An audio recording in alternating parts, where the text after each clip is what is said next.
Apakah benar anak-anak Papua Nugini itu pada usia antara umur 8 hingga 10 tahun katanya diperbolehkan melakukan hubungan intim, dan katanya nih anak laki-laki harus minum air kejantanan pria dewasa nih. Wow, kalau tidak menuruti tradisi ini katanya akan dihukum mati. Waduh.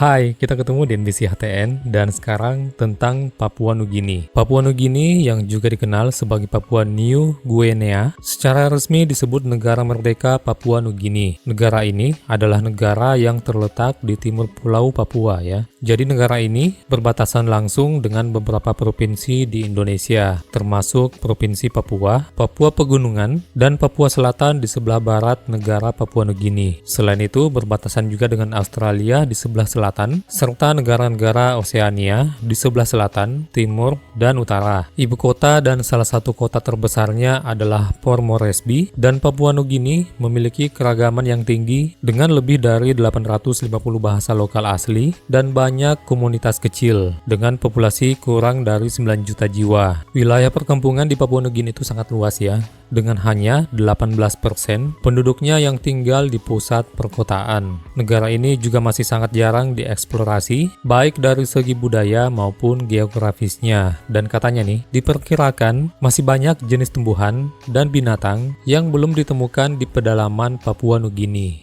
Wow. Efek jarang dieksplorasi ya.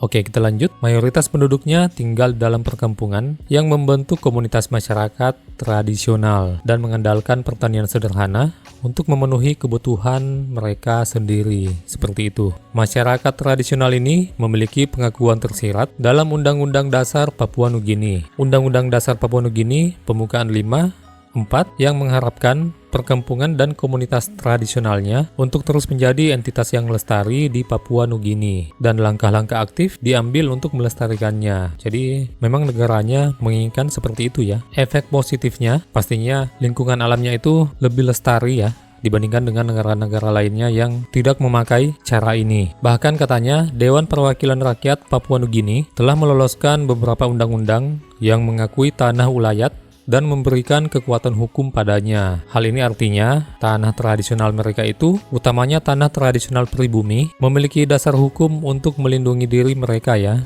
dari campur tangan yang berlebihan dari pendatang. Tanah ulayat ini mencakup sebagian besar tanah yang dapat digunakan di negara ini ya, di negara Papua Nugini. Jadi kalau dipersentasekan itu sekitar 97% dari total daratannya. Sementara tanah yang dapat dimiliki oleh pendatang mungkin berupa kepemilikan individu dengan syarat pinjaman dari negara atau kepemilikan oleh pemerintah. Papua Nugini memiliki geografi yang beragam dan beberapa daerahnya itu sangat bergunung ya dan menanjak, dan pegunungannya itu memanjang dan membentang di Pulau Papua dan membentuk daerah daratan tinggi yang padat penduduk. Hutan hujan yang lebat terdapat di dataran rendah dan wilayah pantainya. Kondisi geografis yang rumit ini membuat pengembangan infrastruktur transportasi sulit bagi pemerintah laksanakan. Di beberapa daerah, pesawat terbang adalah satu-satunya sarana transportasi yang tersedia. Jadi bisa dibilang Papua Nugini ini sama dengan di Papua Indonesia ya, atau Papua bagian barat yang termasuk dalam wilayah Indonesia. Yang beberapa wilayah itu hanya bisa dilalui dengan transportasi udara. Oke, setelah berada di bawah kekuasaan 3 negara asing sejak tahun 1884, Papua Nugini meraih kemerdekaannya dari Australia itu pada tahun 1975. Saat ini Papua Nugini masih menjadi bagian dari Persemakmuran Britania Raya ya. Banyak penduduknya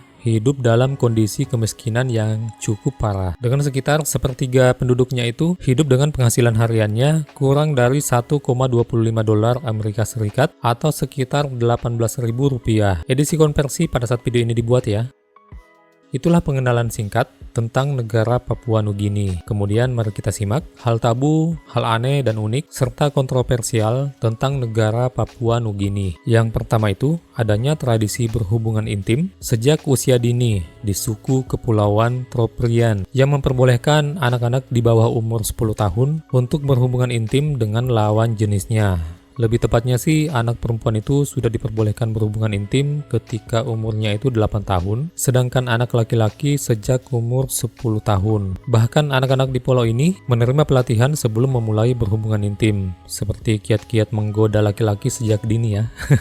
Tradisi ini cukup aneh di zaman sekarang ini. Yang kedua, Papua Nugini memiliki 851 bahasa yang berbeda menurut statistik pemerintah Papua Nugini, termasuk bahasa Tok Pisin yang merupakan kreol berbasis bahasa Inggris dengan unsur-unsur bahasa Jerman. Uniknya, negara ini juga memiliki bahasa isyarat resminya. Bagi yang belum tahu nih, Papua Nugini dahulunya itu pernah dijajah ya sama Jerman dan Inggris. Yang ketiga, suku Sambia di Papua Nugini memiliki ritual dalam tradisi yang mewajibkan anak yang usianya itu 7 tahun untuk meminum sperma dari pria dewasa suku Sambia. Waduh. Nah, hal ini sebagai ritual kejantangan bagi anak laki-laki dengan tujuan untuk pertumbuhan dan peningkatan kekuatan pria gitu. Yang membuat aneh dan menyeramkan dari tradisi ini bahwa bagi anak laki-laki yang menolak, maka akan mendapat sanksi dari ketua suku Sambia, yaitu hukuman mati. Yang keempat, Papua Nugini memiliki hutan hujan terbesar ketiga di dunia setelah hutan hujan Amazon dan hutan hujan Kongo dengan luas sekitar 288.000 km persegi. Yang kelima, suku Chambri di Papua Nugini memiliki tradisi menyayat kulit agar menyerupai sisik buaya. Konon, suku Chambri mempercayai bahwa buaya adalah leluhurnya ya, yang telah berevolusi menjadi manusia di suku Chambri. Dalam hal tradisi, menyayat kulit agar seperti sisik buaya dianggap sebagai pembentukan anak laki-laki menjadi seorang pria sejati. Yang keenam, Papua Nugini adalah rumah bagi burung beracun Pitohui berkerudung yang dianggap sebagai salah satu dari sedikit burung beracun di dunia. Racunnya dapat menyebabkan mati rasa, kelumpuhan, bahkan jika terkena dalam jumlah konsentrasi tinggi itu dapat menyebabkan serangan jantung dan kematian. Bahaya. Yang ketujuh, beberapa suku di Papua Nugini seperti suku Korowai dan suku Fore terdapat ritual kanibalisme dengan memakan daging manusia dalam keyakinan tradisional dan upacara kematian. Dalam kepercayaan suku Korowai, memakan manusia adalah termasuk cara untuk balas dendam pada iblis yang mengambil jiwa manusia.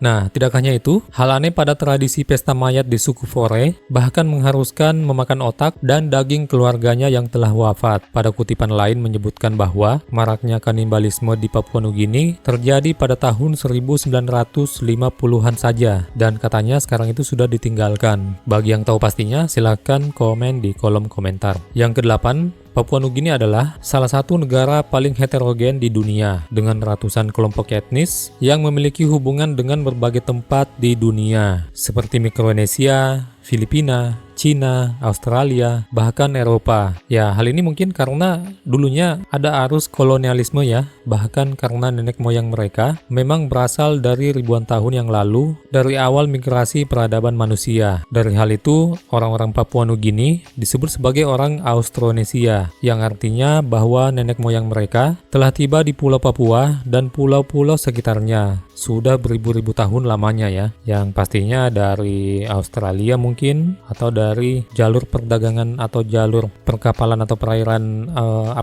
pelayaran ya, yang dari Cina mungkin, atau dari Afrika melalui Nusantara, dan juga yang menjadikan Pulau Papua dan pulau sekitarnya itu dihuni oleh beberapa kelompok etnis yang memiliki hubungan yang sudah saya sebutkan tadi. Yang kesembilan, Papua Nugini dulunya merupakan bagian dari benua prasejarah yang disebut Sahul bersama dengan Australia dan Tasmania. Sebelum pemisahan pulau-pulau tersebut sekitar 10.000 tahun yang lalu, terpisahnya Papua Nugini, Australia, dan Tasmania dikabarkan karena naiknya permukaan laut pada masa itu. Akibat terpisahnya benua prasejarah Sahul itulah yang menjadikan penduduk asli Australia yaitu aborigin menjadi terisolasi secara genetik dalam peradaban tertua di dunia gitu. Yang ke-10, ritual nyanyi-nyanyian. Jadi salah satu tradisi unik di Papua Nugini adalah ritual sing-sing atau sing-a-song yang dilakukan oleh semua suku pedalaman. Dalam ritual ini, ratusan suku pedalaman berkumpul di satu tempat untuk menari dan memainkan alat musik tradisionalnya masing-masing. Tradisi ini sangat langka dan hanya terjadi